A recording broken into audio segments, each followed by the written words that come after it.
Hey there, today I'll tell you how to sell any digital product on Big Cartel. And for this, first follow this step. First, if you haven't already, create a Big Cartel account at bigcartel.com and set up your online store. Choose a free or paid plan depending on how many products you want to sell. Big Cartel doesn't have built-in digital delivery, but you can use a service like Pole or Shopify's digital downloads app to automate digital file delivery to customers.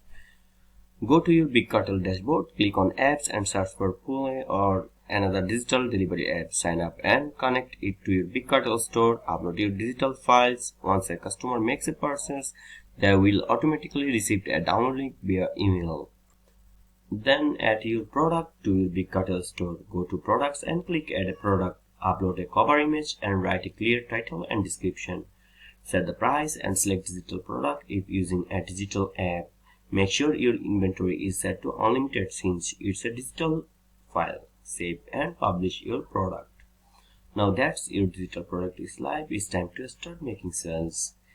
Post about it on Instagram, TikTok and Twitter. Then offer a free sample in exchange for emails. Use Facebook and Instagram ads to target your audience. Then write content that leads customer to your store. And that's it. That's how you can sell any digital products on Big Cartel website.